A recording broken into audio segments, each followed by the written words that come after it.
এই ইসলাম বাহিরে কেউ কোনোদিন কোথাও একটু বিরতিও দিচ্ছে না, থেমেও যাচ্ছে না, গতি কম বেশ করছে না। বলে সুবহানাল্লাহ। এটি কত সূক্ষ্ম নিয়ন্ত্রণ সেটা বোঝার মতো বুদ্ধি আল্লাহ তাআলা আমাদের সবাইকে দেন। তো আল্লাহ রাব্বুল আলামিন বলেন ওয়া জাআলা ফিহা সিরাজাও ওয়া কামারাম মুনীরা। আমি ওই আসমানে কত নক্ষত্রকে আলো বিশিষ্ট করেছি, যার নিজস্ব আলো আছে। যেমন আমাদের যে সূর্য সৌরজগতে যাকে কিবলা করে আমাদের পৃথিবীর বৈচিত্র্য এই গ্রহগুলো ঘুরে বেড়ায়, ওই সূর্যের নিজস্ব জ্বালানি আছে, আলো আছে। সোলার সিস্টেম নিয়ে যারা গবেষণা করেন তারা বলছেন সূর্যের একদিনের জ্বালানি খরচ বহন করার জন্য পৃথিবী বিক্রি করলেও তা হবে না। জোরে করে সুবহানাল্লাহ বলেন। একদিনের ফুয়েল কস্ট সূর্যের পৃথিবীটার টোটাল যদি বিক্রি করে দেওয়া হয় তবুও সেই টাকায় সূর্যের একদিনের জ্বালানি খরচ হবে না। প্রতিদিন তাকে এই lakh lakh metric ton helium gas কে দিচ্ছে আল্লাহ তাআলা। তাদের মানে আল্লাহ তাআলা ফুয়েল ট্যাঙ্ক খালি হয়ে গেছে। সূর্যের আলো দিয়ে তার যে জগৎ, সৌর জগৎ, সেটাকে আলোকিত করে রেখেছে, উত্তাপ দিচ্ছে। তার মাধ্যাকর্ষণ শক্তি, গ্র্যাভিটেশন পাওয়ার দিচ্ছে, সেটা দিয়ে পাখিদেরকে নিয়ন্ত্রণ করছে। সূর্যের আলো আছে। আজকে মনে হয় দ্বাদশীর চাঁদ জামাদি উৎসাহী বা একাদশী, আকাশে সুন্দর জ্যোৎস্না, এই চাঁদ থেকে আমরা আলো দেখতে পাচ্ছি কিনা কথা বলেন।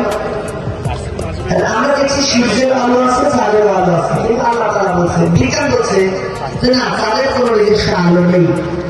আমার থেকে চাঁদের কিছু বড় বড় মৌল হিসাবে বলেছে যে বিজ্ঞানের থিওরি ভুল, চাঁদের আলো আছে, না হলে তো আমরা লাইট দেখি, আলো দেখি।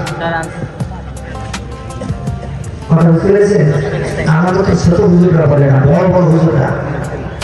একজন মানুষকে তারা একেবারে কাঁসা মেরে ময়দানে নামে যে বলেছে চাঁদের আলো নেই সে মিথ্যাবাদী, আমরা তার প্রমাণ করে ছাড়বো। কিন্তু আল্লাহ কোরআন বলছে চাঁদের আলো নেই, কমারাম মুনীরা, সে আলোকিত। সুবহানাল্লাহ। বলছিলাম না একটা সায়েন্স আছে, এই একই শব্দ সিরাজ নিজস্ব আলোওয়ালা নক্ষত্র, জ্যোতিষ কসমানি, আর কমার সে হলো মুনীর, নক্ষত্রের আলো দিয়ে সে আলোকিত। সে হলো আয়না, তা থেকে আলো বেরোয় না, সে আলোটাকে রিপ্লাই করে পাঠায়। সূর্যের আলো থেকে আর কিছু আলো পাই, আর ওটা দুনিয়ার দিকে ফোকাস নেই। আয়নায় যেমন টর্চ লাইট লাগালে জ্বালাই দিলে ও আলোটাকে ফেরত দেয়, রিপ্লাই করে আপনার দিকে, অনুরূপ প্রতিবিম্ব আকারে চাঁদ সেই আলোটাকে রিটার্ন করে।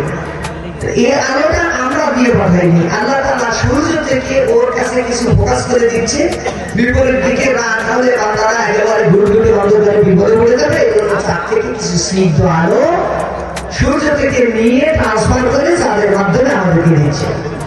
সুবহানাল্লাহ বলেন। এই যে মেকানিজম, এই যে ক্ষমতা, এটি কি ছোটখাটো কোনো ব্যাপার না। আপনি বলতে পারেন এসব মিছিল আমাদের কি না, এর দ্বারা তো চাইলের দাম কমবে না। চাউলের দাম না কমুক, মনের খোরাক, মস্তিষ্কের খোরাক হওয়ার কারণে মহান মালিকের প্রতি আপনার শ্রদ্ধাবোধ বেড়ে যাবে। তার সৃষ্টি নিয়ে গবেষণা করার কারণে আপনার নামায় আমলে নেকিতে ভরে যাবে। সেই মহাশক্তিধর মালিক বাদ দিয়ে আর কারো কাছে আপনাকে সাহায্যের হাত পাততে মন যাবে না। দ্যাট মিনস আপনার ঈমান মজবুত হবে, তাহলে আপনি লাভবান। কথাটা বুঝতে পারছেন? তো আল্লাহ রাব্বুল আলামিন এবার বলছেন ওয়াল্লাযী জাআলাল লাইলা ওয়ান নাহারা খিলফা। তোমার আল্লাহ তাআলা রাত এবং দিনকে একে অন্যের প্রতিনিধি হিসেবে বানিয়েছেন, পরিবর্তনশীল হিসেবে বানিয়েছেন। কখনো রাত,